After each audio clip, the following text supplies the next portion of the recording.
dedicado los días miércoles para compartir algunos textos muy populares y de tan populares que son, lamentablemente, tristemente, se le han dado interpretaciones equivocadas.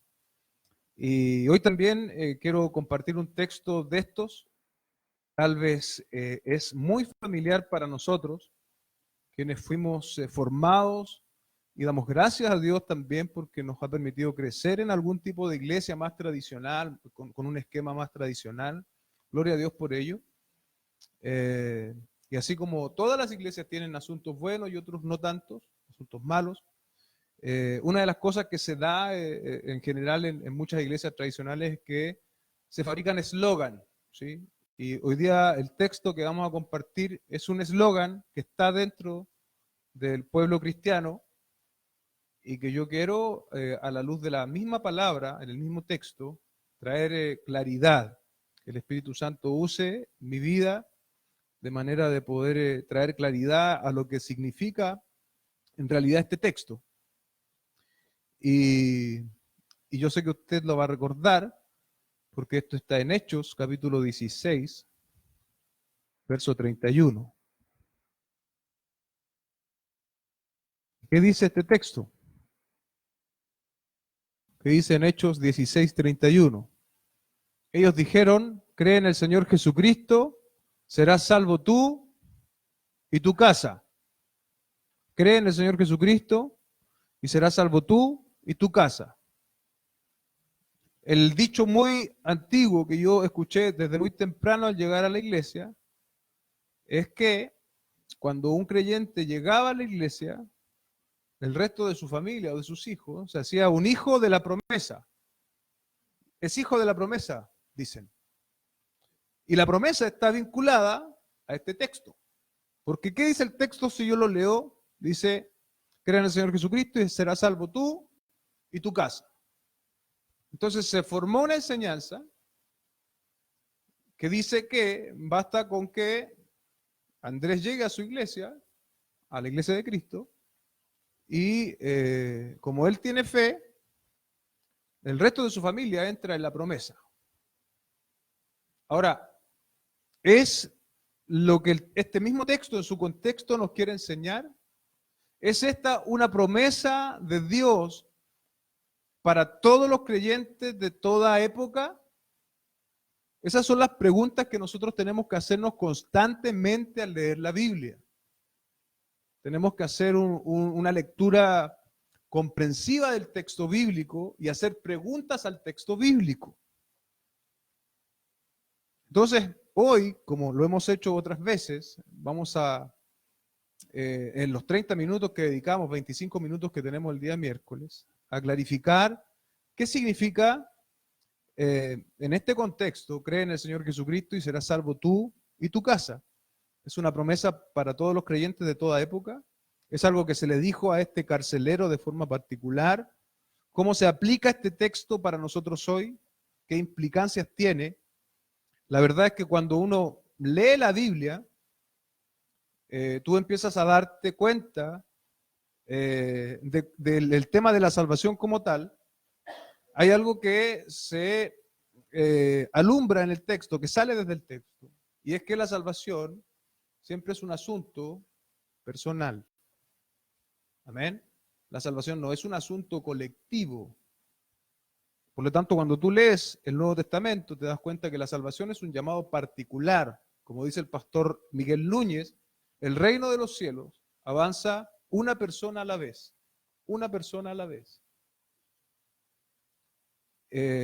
Con esto ya en nuestra mente, con esta visión un poquito más panorámica del asunto sobre la salvación, tenemos que encontrar una respuesta clara a lo que esto significa. Porque el concepto de que existen hijos de la promesa no se ajusta ni siquiera en el contexto específico de este relato, y mucho menos en el contexto de la Biblia completa, a que hayan personas que son hijos de la promesa. Y se lo quiero demostrar, como siempre, y como siempre debe ser demostrado en los púlpitos, a través de la palabra. Entonces vamos al contexto original en el cual esto fue escrito. Primero recordar algo que yo le he tenido que decir cada vez que predico esta serie de textos fuera de contextos, y es que en la Biblia en general hay otros tipos de textos. Encontramos libros que son de carácter narrativo, como el libro de Hechos, donde está emplazado este texto, y otros textos que son de tipo prescriptivo o didáctico. Me parece que lo dije, no sé si la semana pasada o la anterior. Los evangelios, el libro de Hechos, son textos narrativos. Se está contando la historia de la redención. Por el contrario, o no por el contrario, en un sentido diferente, las epístolas de Pablo, de Pedro y de Juan son textos prescriptivos o didácticos. Se está enseñando de forma objetiva la fe. Amén. Entonces, eso es lo primero que yo tengo que recordarle y que usted tiene que tener presente cuando lee la Biblia. Amén. Yo no puedo tomar un texto que es de tipo narrativo y querer hacerlo normativo. El texto que es normativo, que me está indicando a mí de forma directa, objetiva, lo que yo tengo que hacer, es el texto prescriptivo, vale decir, las cartas. ¿Cómo nosotros vamos a interpretar bien los textos narrativos? Desde los textos prescriptivos. Yo le voy a repetir tanto esto que usted finalmente va a empezar a dominarlo, a entenderlo mejor. Al principio, cuando no lo has escuchado antes, suena como extraño. Pero cuando empieza a darte cuenta, cuando empieza a verlo en la Biblia, uno se empieza a familiarizar con eso. Entonces entendemos de que un texto como este, ¿cierto? Hechos capítulo 16, verso 31, está dentro de una narración bíblica. ¿Sí? Esto fue dicho a un hombre específicamente, al carcelero, ¿sí? En un contexto especial y específico. De todas formas, el texto, aunque sea de carácter narrativo, siempre tiene algo que enseñarnos, porque es la palabra del Señor. Y también conviene decir, el texto que es de carácter prescriptivo no es más inspirado que el narrativo. Ambos son igualmente inspirados por Dios. Y como dice el apóstol Pablo a su discípulo Timoteo, toda la escritura es útil. ¿Sí? Toda la escritura es útil. No hay un texto que sea más y otro que sea menos inspirado. Son todos útiles para que nosotros los interpretemos de manera correcta. Dicho esto, como base, ¿cierto? Si usted ha leído el capítulo 16 de Hechos, aquí hay una historia bien particular, y es que Pablo, ¿cierto?, había sido puesto en la cárcel junto a Silas, porque había mandado a echar un demonio de una niña, un espíritu de adivinación. Le dijo en el verso 18, te mando en el nombre de Jesucristo que salgas de ella, y salió en aquella misma hora. ¿Qué pasó? En el verso 19, los amos de esta niña se enojaron y hicieron lo que para nosotros sería hoy una denuncia ante las autoridades. Paso siguiente, el apóstol Pablo y compañía fueron encarcelados. Dice el texto, el 25, pero a medianoche orando, Pablo y Silas cantaban himnos a Dios y los presos los oían. Una linda enseñanza, no es lo que hoy día queremos enfatizar, pero mira la actitud de los hombres del Señor. Cuando están en la crisis, cuando están puestos a prueba, no dice que estaban reclamándole al Señor, no, sino que estaban orando y cantaban himnos a Dios y los presos oían. Estaban dando testimonios de su fe aún en la cárcel. Eso es extraordinario. Es una enseñanza para nosotros. Y mire lo que pasó en el verso 26. Entonces sobrevino de repente un gran terremoto, de tal manera que los cimientos de la cárcel se sacudían, y al instante se abrieron todas las puertas y las cadenas de todo se soltaron. Aquí también, cuando uno lee este texto, y yo en más de alguna oportunidad lo oí e incluso lo pude haber predicado, no me acuerdo honestamente, se le da a este tipo de textos una interpretación alegórica y se le da un sentido que el texto no tiene. Cuando el verso 16 dice que hubo un gran terremoto, efectivamente hubo un gran terremoto en ese lugar. Dice que los cimientos se sacudían y al instante se abrieron las puertas y las cadenas de todos se soltaron. Ese es el sentido de este texto, es un texto narrativo. Yo no puedo agarrar este texto 26 y decir, por ejemplo, que si nosotros oramos y cantamos, el Señor va a hacer algo y van a moverse los cimientos de nuestras cárceles espirituales y se van a abrir las puertas que no se han abierto hasta ahora y las cadenas que usted tiene se van a soltar. Yo no puedo hacer eso, pero hoy es una de las prácticas más habituales dentro de la iglesia. Se interpreta un texto de tipo narrativo como es este, de forma prescriptiva, y se le da un sentido a las cosas que el texto no te permite darle. Sigamos avanzando. Recuerda, este es el contexto. Despertó el carcelero. En ese punto el carcelero se iba a quitar la vida porque cuando un carcelero dejaba ir a sus prisioneros, la ley romana hacía que ese carcelero fuese expuesto al mismo castigo que las personas que se le arrancaron. Entonces, ¿qué le esperaba a este carcelero? Sino una larga cárcel, quizás hasta morir por haber dejado ir a todos los que estaban presos. Pero dice el verso 28 que Pablo, a gran voz, con un grito, no te hagan ningún mal, pues estamos todos aquí. Y miren las palabras del carcelero en el 30, dice, señores, ¿qué debo hacer para ser salvo? Esa es la pregunta del carcelero. Y luego el 31 es nuestro texto de hoy, ¿cierto? Ellos dijeron, cree en el Señor Jesucristo y serás salvo tú y tu casa. Entonces, aquí es donde nosotros tenemos que detenernos y tenemos que, incluso aquí en este mismo texto, lograr la interpretación correcta de este texto narrativo. Porque en la Biblia no hay contradicción. Yo le decía antes que la Biblia da cuenta la salvación siempre es un asunto personal.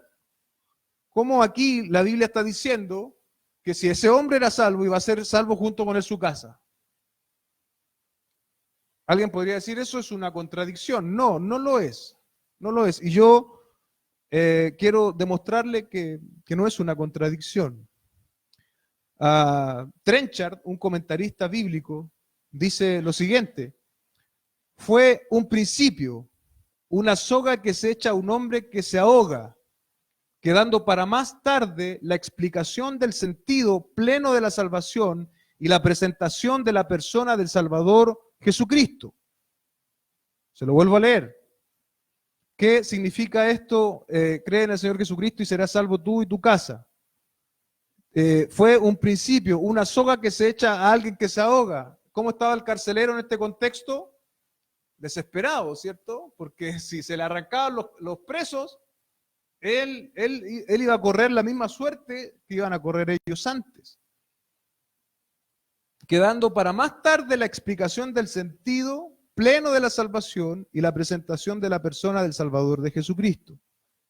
Ahora, yendo un poco a la parte B, ¿cierto? Tú y tu casa. Tú y tu casa no significa y no puede significar, ni siquiera en el contexto particular en el contexto original en el cual esto fue escrito, que hay salvación asegurada para los familiares. Tampoco puede significar que hay salvación por parentesco. Nadie puede creer ni salvarse en el nombre de otra persona. Amén. Yo puedo amar mucho a mi familia. Yo puedo amar mucho a mis hermanas, a mis hermanos, a mis sobrinos. Pero al momento de alcanzar salvación, yo no puedo representarles. En asuntos de la fe salvadora no hay embajadores, no hay representantes. Cada uno de nosotros va a dar cuenta de su propia profesión de fe, si esa fe es genuina o no lo es. La salvación, por lo tanto, no es representativa. Yo no puedo representar a nadie, aunque yo ame mucho a una persona, yo no la puedo representar. No quiere decir esto que yo no pueda orar por esa persona. Debemos y tenemos que orar por nuestros familiares, siempre. Aunque tú lleves 20 o 30 años y nunca ha pasado nada, sigue orando al Señor por tus familiares. Es lo mejor que tú puedes hacer por tu familia. Orar por ella, pedir incesantemente al Señor que tenga misericordia y que le alcance la luz del Evangelio. Pero creer que yo me puedo arrogar esta, entre comillas, promesa y que la demás familia va a llegar, eso es incierto. Eso no se ajusta al relato bíblico. Y mira lo que pasa después. En la cárcel, ¿qué iba a suceder? Como tal, muy bien dice este comentarista, ¿cierto? Dice, esto es como el principio, es una soga que se echa a un hombre que se ahoga. Para más tarde venga la explicación del sentido de qué es la salvación y a través de quién se puede alcanzar dicha salvación. Mira, después el verso 32 dice, y le hablaron la palabra del Señor a él y a todos los que estaban en su casa. Aún en este texto narrativo, nosotros tenemos la explicación, ¿sí? El apóstol Pablo llama la atención a través de este dicho, diciéndole, tú y tu casa serán salvos, ¿cierto? Pero no es que ni siquiera por la declaración de Pablo ellos iban a ser salvos, sino que necesariamente tenía que suceder lo que está sucediendo en el verso 32. Y le hablaron la palabra del Señor a él y a todos los que estaban en su casa. La pregunta es, ¿qué le hablaron? Le evangelizaron. Evangelizaron a esa familia. Pero si en algún punto alguna de esa familia, alguno de los que estaban allí reunidos, la casa del carcelero pudo haber estado compuesta por su familia, por huéspedes y por siervos, básicamente. Eso enseña el contexto original. Aquí pasó algo extraordinario. Todos aquellos que estaban en la casa del carcelero oyeron, recibieron el evangelio y creyeron. Gloria a Dios por eso. Esperamos que eso suceda también en nuestras familias. Esperamos.